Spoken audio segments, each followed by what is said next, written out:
Hey friends, it's Joby here with another AusGamers weekly wrap up. I'm joined as always by Steve and Farrelly, managing editor of AusGamers. Steve, whatever happened to the man of tomorrow? This isn't the question he asked me before. He's just throwing curveballs at me now. The man of tomorrow got lost yesterday. Oh my God, you cannot answer like this. And I'm gonna give you the same line I gave just a minute ago, which is a poor craftsman blames his tools. Ask me better questions. Now, let's get to the news. The Witcher 3 has been delayed. Yes, it has. It's been delayed to May next year. This was announced directly after they showed a brand new trailer. Yeah, at the Game Awards. Yeah, so straight up delayed. On a scale of 9 to 10, how disappointed in this news are you, Steve? I'm zero disappointed in this. I subscribe to the idea that studios of the caliber of CD Projekt Red are within their rights to make sure that they're getting their game right. We've talked about this in the past, but they're the sort of studio that doesn't really have to answer to their publisher. Their publisher is really there as just a bit of a PR, marketing and distribution tool. Those guys are definitely masters of their own domain. So I am really happy to see the game delayed a little bit. But it really was odd that they showed this new trailer. They hinted at another playable character, and then they sent us a Dear John. Yeah, no, I agree. You know, I'm just sick of games being delayed when I'm excited for them. You know, like why do all the games that I'm not excited for come out on time, and all the games that I'm excited for? Is this some sort of confirmation bias? Is that what it is? I know what this is. What? It's because Batman didn't come out last year.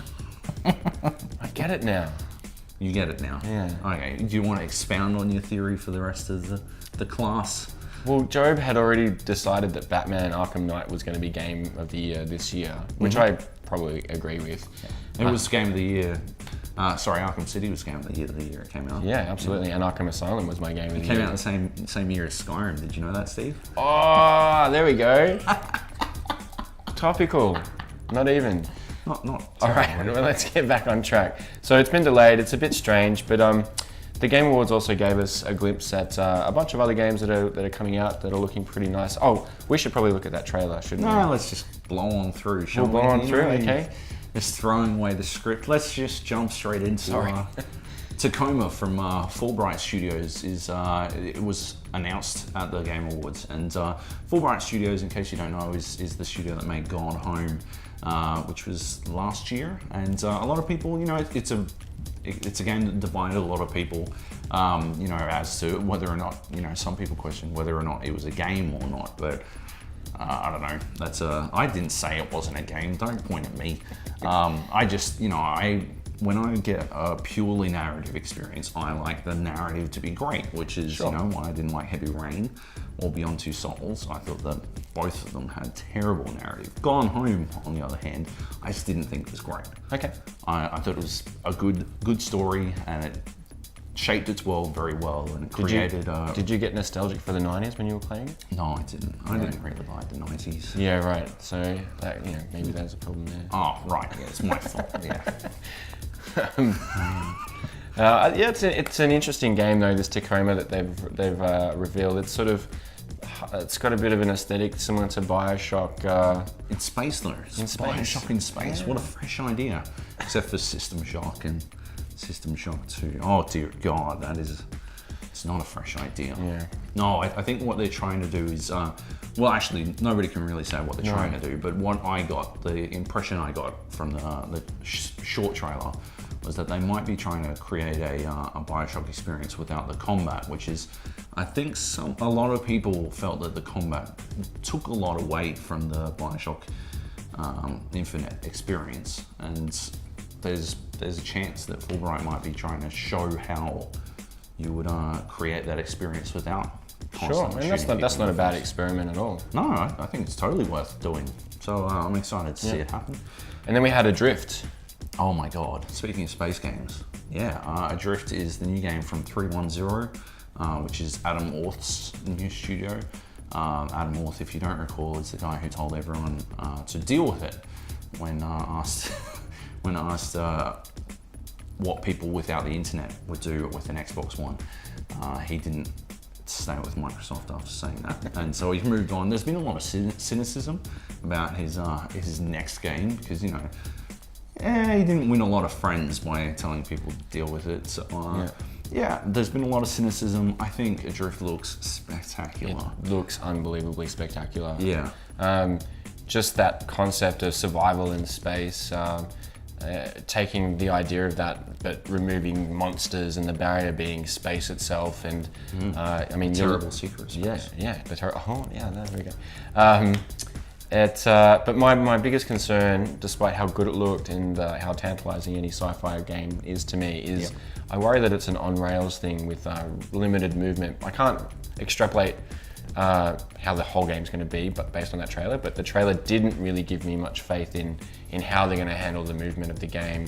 But it is 0G. They sort of talked about that on stage, and hopefully they handle that. And if we can get sandbox areas linked by these corridors and broken parts of the ship, then I'll be happy. But yeah, it's interesting that a game like Tacoma and a game like Adrift, they show snippets of game, not a lot of game, but people sort of jump on them and say, oh, you didn't show us enough to really work out what's going on.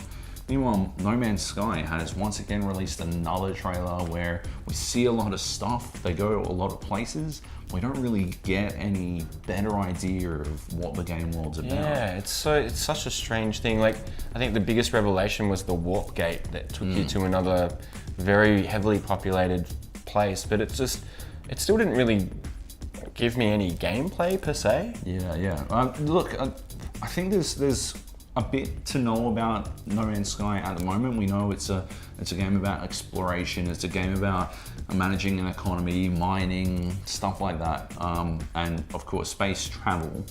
But at the same time, there's so much we don't know, and maybe that's working for it. Maybe it's a Carton Land thing. We're not allowed to play it yet, so we get more anticipation for it. Yeah. Now, there's a lot of games we just talked about. In the interest of space and time, perhaps we should choose one trailer that really stood out from the Game Awards and just roll that for everyone. Okay. My vote is Bloodborne.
Worlds collided at the Game Awards. At the PlayStation Experience. That's right, yes. Which also happened in Vegas. In Vegas, yes, on the weekend. Yeah, so Troy Baker is going to be Nathan Drake's brother in Uncharted 4, which is... So you heard that. Nolan North and Troy Baker are brothers.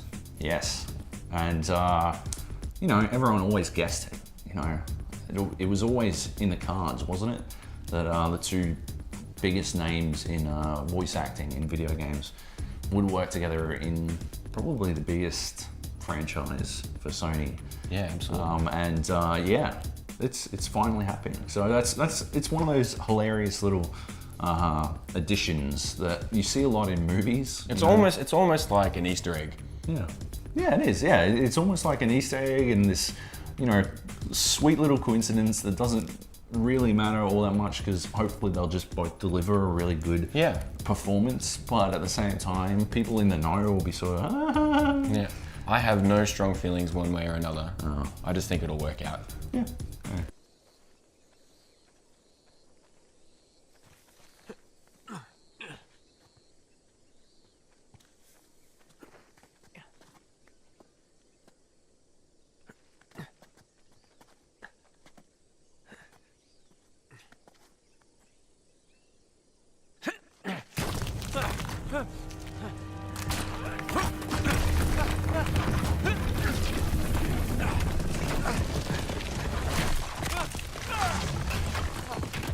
Holy shit.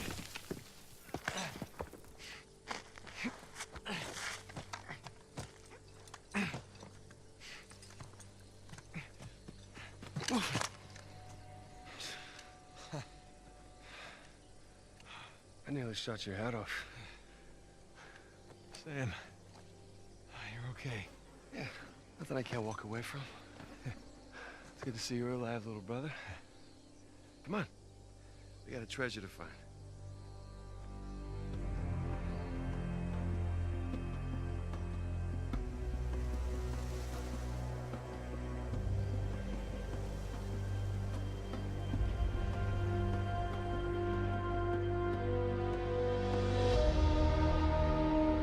That trailer has changed the way everything looks, hasn't it, Joab? Yeah, it's changed everything. So the other thing that happened was at the PlayStation Experience event was Bungie jumped out of their cake and gave us the Dark Below. And it was the first opportunity for players to get hands-on with the new content, which is the first official expansion to the game. And we weren't there, but we did get a chance to have a chat to Bungie's community manager, the very well-spoken Deej. Yeah, we did, and that was good. It was enlightening. It was good to talk to Deej because obviously people have a lot of questions for Bungie about the game, about their many economies, their many different currencies, their rep grinds, and all of that kind of stuff. And it was enlightening to actually get an answer on at least a couple of things that I wanted to know about. So yeah, it's good. I thought it was good. Yeah, it could be summed up with one of the statements he made though, which was pretty, it was both transparent and alarming at once. Deej basically actually said to us that Destiny is realistically to be considered a work in progress. Progress, yeah. Yeah, like that's not always, it's great to hear someone be that open about their product, but at the same time it's alarming to think that this game that people have now paid even more money for is considered a work in progress. Yeah, I think it negates that kind of initial message they had about the polish and the forethought that they had in the product. But I mean, it's not to take anything away from where it stands now, because it seems like they're listening to feedback. So that's always a good thing. And when you've got a persistent game and you can be reactive like that, then Yeah, I guess it ties into the whole concept of games as a service, and that is a popular idea these days, and I guess Bungie is sort of embracing it. At the same time, I think it's very important to have a defined idea of what your game's going to do in the first place, and to do something such as destination materials, the spin metal and spirit bloom, to switch those from being a currency you use to gain Vanguard marks to being something that you gained by spending Vanguard marks as a currency, that is a dramatic change to your entire economy. And I think it highlights that maybe Bungie came into this not really fully prepared for what they were getting themselves into. Sure. But yeah, still, the Dark Below is out right now.